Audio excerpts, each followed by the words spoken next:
Hello, I'm Richard Vobes, the Bald Explorer, out on another exploration, and I'm here by Kit's Coty, an ancient megalithic tomb. And if you saw the previous video, you would have seen this lovely chap, Nigel Sadler, who's showing me around Kent, and I going and visiting it. But in this one, this is our part 2. We're going to Little Kit's Coty. Little Kit's Coty, yes. Something different about this one because it's not fully formed. It's flat packed. It's all fallen down. Oh dear. But it's well worth having a look. Yes, I hope so. We're going down. It's about a quarter of a mile, I think, from here. Right. All downhill though. Yes, which means when we go back to the car, which we've parked right up on the ridge behind us, it's all uphill. Yes. Yeah. This walk has taken us down the North Downs Way. And you can see, you know, it's a bit of an ancient route here. It with could the high easily be banks. 10,000 or more years old. 10,000 or more years old, because it's passing structures that are 5,000–6,000 years old. Yes. So presumably it's why they put it there, because it was an ancient route then. yes. We're coming out into a bit of a wide area again to cross over. Now, where the hell do we go? There's a sign there. Possibly we go. There's a sign that way. Is that part of where it originally used to go? Supposedly we're going down there. So we've got to look at the map here, guys. Looking at the map, I'm going to have a look through this little fence here to see if that helps. This is warning, security dogs on patrol. Looks like some sort of vineyard, I think. Through there, or a tree growing, or something. But that's not the way to Little Kitty. But it does look like the North Downs Way continues that way, but that's not what we're doing. Yes, well, we're going on. We have to walk on this road, so it would seem. Right, this is the main. The north. We come off the North Down Road. Do come off the North Downs Road. Right. Because that goes. That's the North Downs Way. Yes, there, that's what I was trying to point out. Yes, I see. But according to this, it's not Little Kit's Coty, according to this, is down this road and on the left. Let's try that then. There's no footpath. This is where it gets a bit dangerous, folks. Yes, it's a bit of a main busy road because it goes to the end. I'm not particularly in favour of this. This does look a bit dicey. As you can see, there is. I can see where we've got to go. Just round that corner.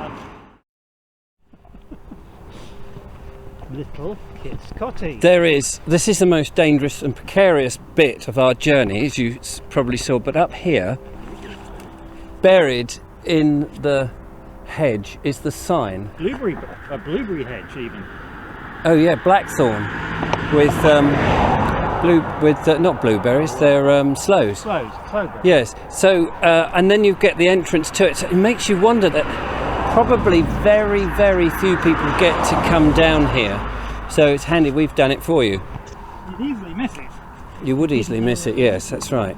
So down this very tiny little track here, fenced off with an iron railing in somebody's field, is the last remains of the second of our megalithic tombs. There is a plaque here by English Heritage, and this is obviously what happens to them over time. And it's possible with the one that we saw that the Victorians or the Georgians came across it and put it back together again, as they have on many of them. There's more of it, there is more stones here. There's certainly more stones, isn't there? There's also known as the countless stones, they're broken up so many you can't count. You can't count them. It's impossible to count the right number. Well, I could count these. There's not that many of them.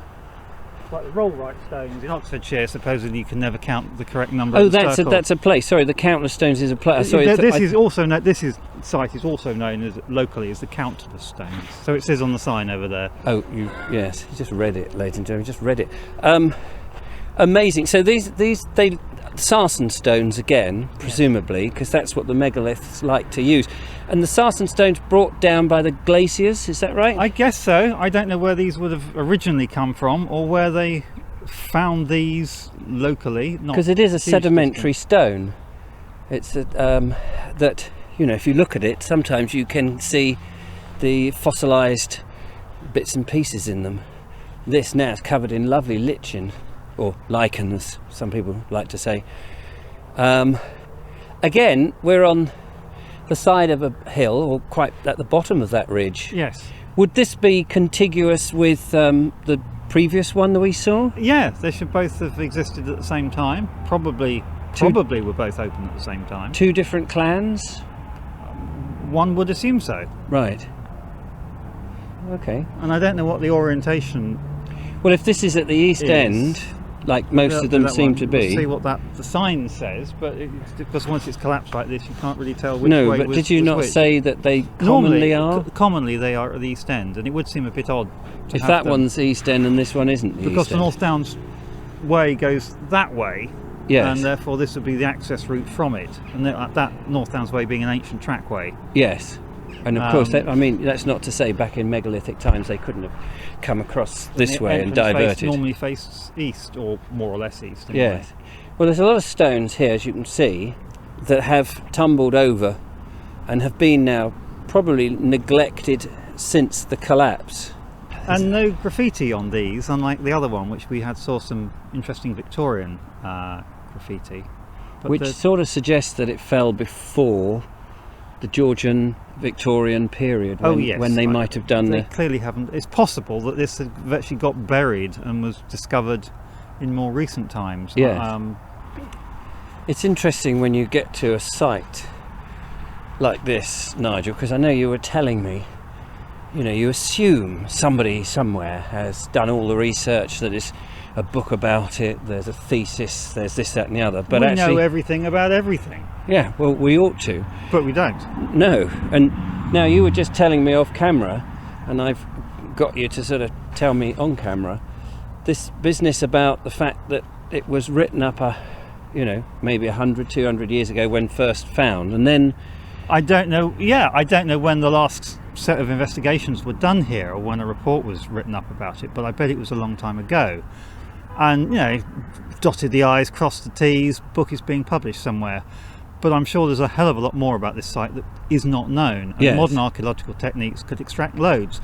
But because nobody's going to build a housing development on it, it doesn't need to be further investigated. There are plenty of other sites under threat. Right. That will be. Oh, I see. So it's just on the need to do it. So their extra research work probably hasn't been done that could be done. Now you said, we'll carry on walking, but you said there's something about this that doesn't feel right for an ordinary megalithic tomb because there's too many rocks. Well, I'm not quite so worried about the number of rocks, but just reading the plaque there, they don't reckon it's a long barrow, which the other one formed yes. the entrance portal to, which we visited in the earlier video.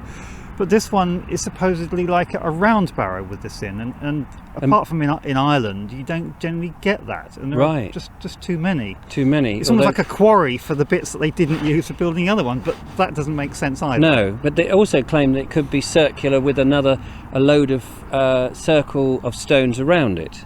Yes. Now, I know from my Cumbrian trip there were these with circles and stones around them and that sort of thing, but that Cumbria and Kent are at two ends of England. So I'm not aware of anything in this area, but no.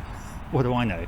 Well, and on that note, it's probably a good time to leave. I think so. Thank you, Nigel, for bringing me to these two interesting tombs. I was completely unaware that they existed in so local. I always think of megalithic tombs being in Wiltshire and that side of the country. So it's fantastic to have something like this here that we can shout about. In the middle of Kent. In the middle of Kent. Don't forget to follow, like, subscribe, become a patron, send us some cash, that would be good. We'll go and do some more explorations. We've got more of Kent to explore in this little mini-series. And if you've got any suggestions or comments, or if you know something about it, then do let us know. Please. We're always interested. Now, we've got to go back up that dangerous road. We've got to brave that horrible road again. And see if we can find the car. So if you don't hear from us tomorrow... Yes. Send a search party. Till the next time. Bye-bye. Bye.